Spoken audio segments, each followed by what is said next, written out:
नेत्र हे भुवन भास्कर नमो नमो। हे सृष्टि के सिरजनहार दिवाकर नमो नमो। हे सूर्य प्रभाकर नमो नमो। आदित्य विभाकर नमो नमो। हे भानुतिमिरहर नमो नमो। हे रवि भुवनेश्वर नमो नमो।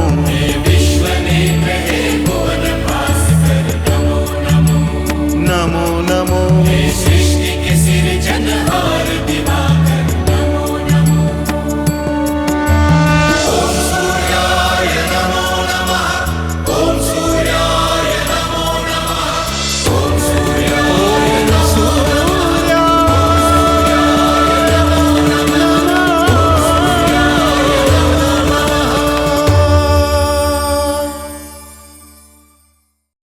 आप इतना छटपटा क्यों रहे हैं पिताश्री?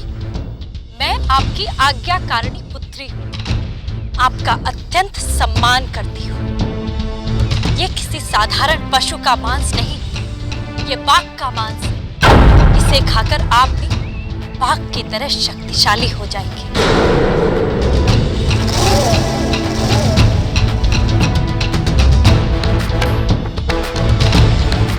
फिर आपको मेरे बल से, मेरी शक्ति से डरना नहीं पड़ेगा।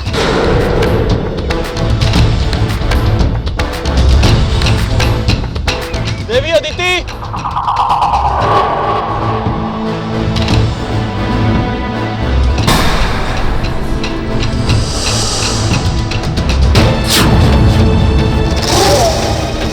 रुक जा सिंहिका। ये क्या अनर्थ कर रही हो? सिंहिका, यदि ऐसा अनर्थ करोगी तो तुम्हें नर्क में भी स्थान नहीं मिलेगा। चिंता मत कीजिए मौसी श्री और नानी श्री। पिताश्री के बाद ये स्वादिष्ट मांस आपको भी खाने को मिलने वाला है।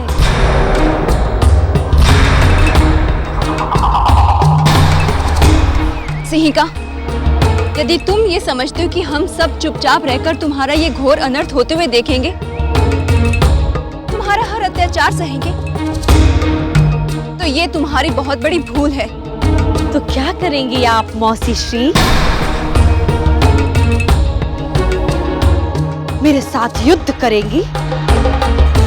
अगर आपको मेरे साथ दो दो हाथ करने की आकांक्षा है तो प्रतीक्षा करने की आवश्यकता नहीं, आ जाइए।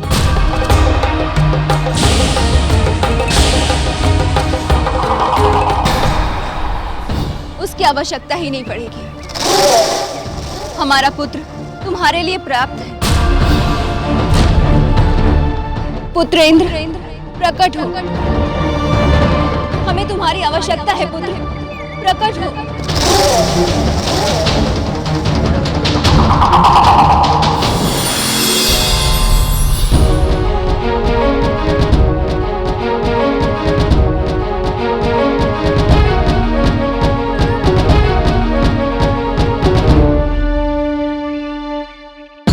दुष्टा सिंहिका, तुरंत मेरे पिताश्री को छोड़ दे और उनसे क्षमा मांग ले, अन्यथा मेरे हाथों दंड पाने के लिए प्रस्तुत हो जा। तू मुझे दंड देगा? मुझे? देखती हूँ।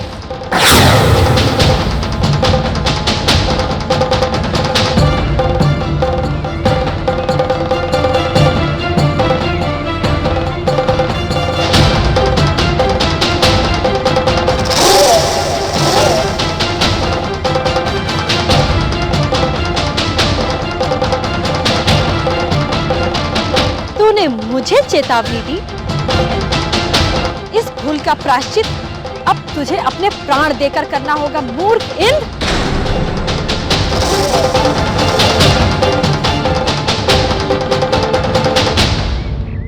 ऋषिवर, आप इस पापन के अत्याचार को चुपचाप क्यों सह रहे थे? आपने इसे अपनी तप शक्ति से दंडित क्यों नहीं किया? महारानी वीणी, मनुष्य सारे संसार से तो लड़ सकता है, किंतु अपनी संतान से कोई कैसे लड़े? उनके सामने तो युद्ध आरंभ होने से पहले ही हार मान लेते हैं। आज मैं तुझे बताती हूँ कि दैत्यों की शक्ति क्या होती है। तू मेरी छोटी बहन है, इसलिए मैं तुझ पर हाथ नहीं उठाना चाहता। मैं अंतिम बार चेतावनी दे रहा हूं कि अपनी भूल स्वीकार कर ले।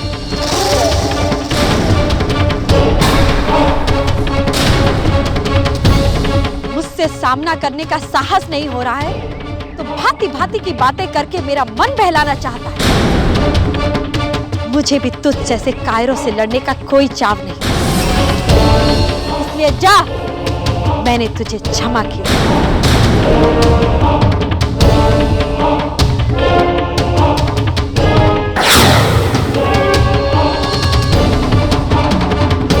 सही कहा। यदि तुझे अपने किए का कोई पश्चाताप नहीं है तो मेरे अस्त्र का प्रहार सहन करने के लिए तैयार हो जा।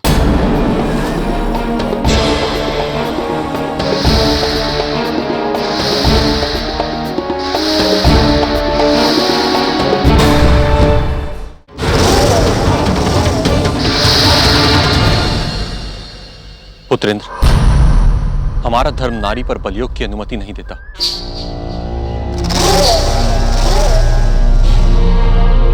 और फिर ये तो तुम्हारी छोटी बहन है। इसे दंडित ना करके केवल समझाना ही हितकारी होगा। बहन से ही का, आज दो कारणों से तुम्हें जीवन दान मिला है।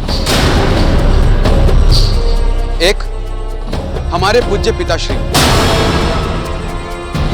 और दूसरा हमारा महान सनातन धर्म। जीवित रहने तक इन दोनों का उपकार कभी मत भूलना। तो बार बार स्वयं को मेरा भाई क्यों कहते हो? मैं तो केवल दो ही भाइयों को जानती हूँ, हिरण्याकश्यपु और हिरण्याक्ष। दोनों के अतिरिक्त संसार में मेरा कोई भाई नहीं। और दूसरे, तुम्हारा धर्म भले ही तुम्हें कायरता सिखाता हो, किंतु हमारा धर्म हमें वीरता सिखाता है। तुमने मेरे काम में टांग अड़ाई है, इसलिए मैं तुम्हें दंड देने आ रही हूं। यदि मेरे वार से बच सकते हो तो बचो।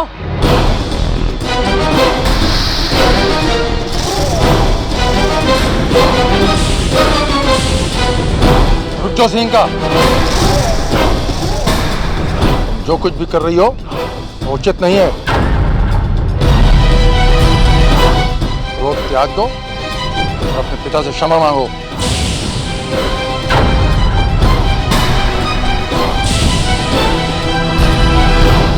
नानाश्री, माँ आपका बहुत सम्मान करती है, इसलिए मैं नहीं चाहती कि मुझे आपसे असम्मान पूर्वक बात करनी पड़े। किंतु मुझे ऐसा ना करना पड़े, इसके लिए भविष्य में आपको याद रखना होगा कि आप मेरे किसी भी निर्णय में हस्तक्षेप ना करें।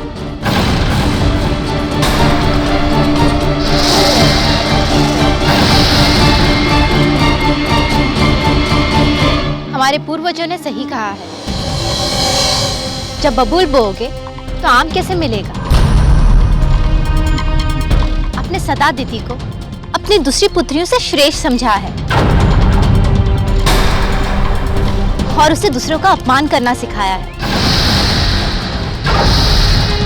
आज उसी का परिणाम आपके सामने है। आप तो प्रसन्न हो रही होंगी, आपको तो अवसर मिल गया ना हमारा अनादर करने का।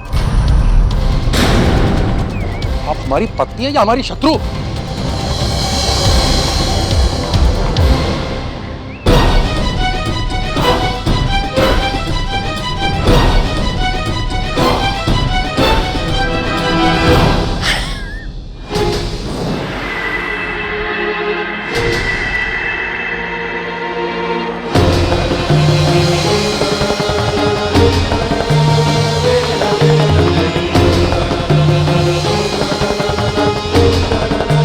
माया का प्रयोग कर रहा है।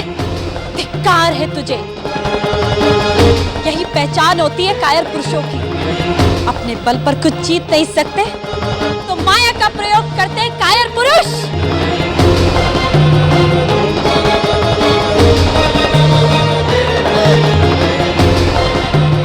बस अन्याय की परिणति हो गई, अत्याचार की सारी सीमाएं पार हो गई। ये दुष्ट इंद्र एक बेचारी कन्या पर न जाने कैसे कैसे मायावी अस्त्रों का प्रयोग कर रहा है।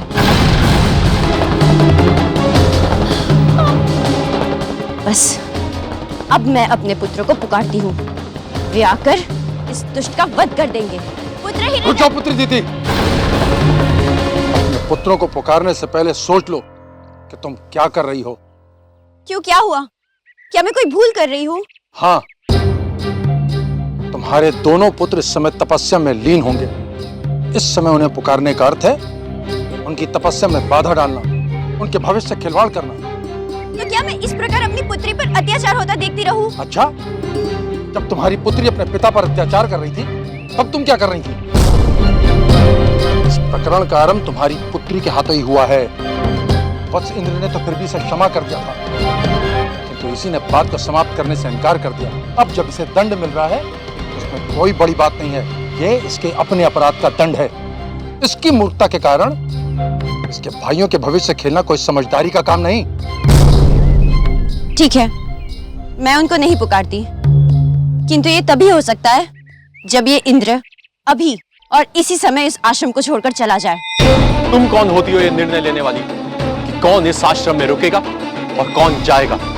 मैं आपकी पत्नी हूँ। सदा मेरा अपमान करने वाली, सदा मेरा विरोध करने वाली, आज तुम मेरी पत्नी हो गई।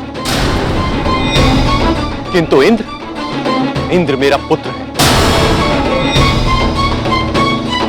और उसका इस आश्रम में उतना ही अधिकार है जितना मेरा। वो इस आश्रम से नहीं जाएगा। यदि इस आश्रम से कोई जाएगा तो वो तुम हो।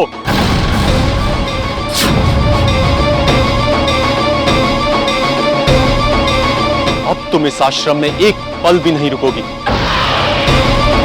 तुम्हारे यहां से जाने के बाद इस आश्रम में शांति और पावनता लौटेगी। मैं पृथ्वी सम्राट दक्ष की पुत्री हूँ। उन्होंने हमारा विधिवत विवाह करके मुझे यहाँ आपके साथ भेजा है। मुझे आप इस प्रकार अपने आश्रम से नहीं निकाल सकते। ऋषि कश्यप, पुत्री दीति ठीक कहती है। आप अपनी सारी सीमाओं का अतिक्रमण कर रहे हैं। हम इस प्रकार अपनी पुत्री दीति का अपमान होते नहीं देख सकते। यदि आपने फिर से एक बार ऐसी बात की, हम उसे न्याय दिलाने को विवश हो जाएंगे।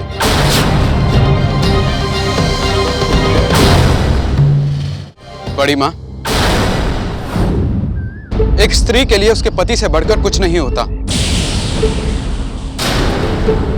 और आपने पिताश्री का कभी वो सम्मान किया ही नहीं। जब आपके हृदय में पिताश्री के लिए सम्मान ही नहीं है, तो फिर आप इस आश्रम में क्यों रहना चाहती हैं? पुत्र इंद्र, तुम अपनी बड़ी माँ को उनके पति का सम्मान करने का पाठ सिखा रहे हो, किंतु तुम स्वयं उनका निरादर कर रहे हो। छोटों का बड़ों की बातों में हस्तक्षेप करना शोभा नहीं देता है। उनसे क्षमा मांगो पुत्र। बड़ी माँ, मुझे क्षमा कीजिए।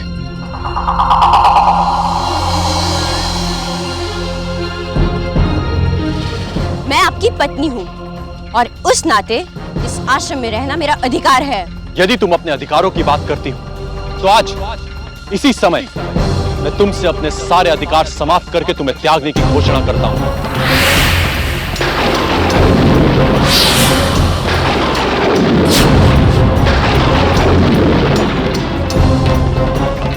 आज के बाद मेरा और तुम्हारा कोई संबंध नहीं।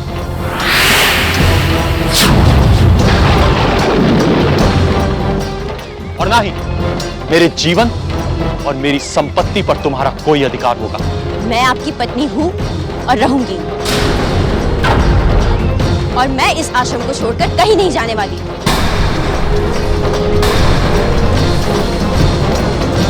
पुत्री दीति ठीक कहती है ऋषिवर।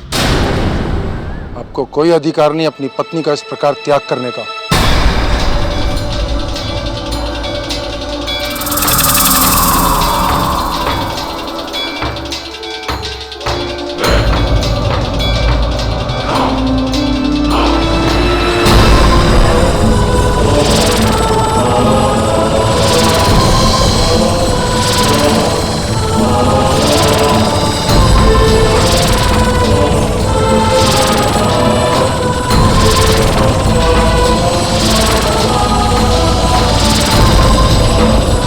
पुत्री दीदी!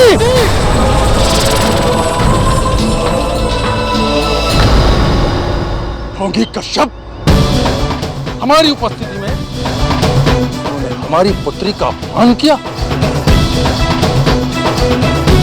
अब इस संसार की कोई भी शक्ति तुझे हमारे हाथों दंड पाने से नहीं रोक सकती। प्रजापति दक्ष, आप मेरे ससुर, इस नाते मेरा कर्तव्य है कि मैं आपका सम्मान करूं। किंतु यदि आपने एक शब्द भी अपने मुंह से निकाला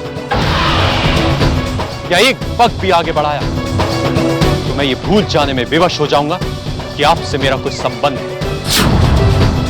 और यहां सबके सामने मुझे आपका मान मर्दन करना पड़ेगा।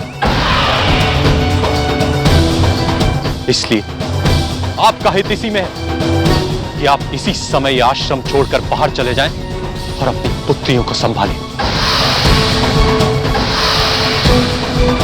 पुत्री दीदी!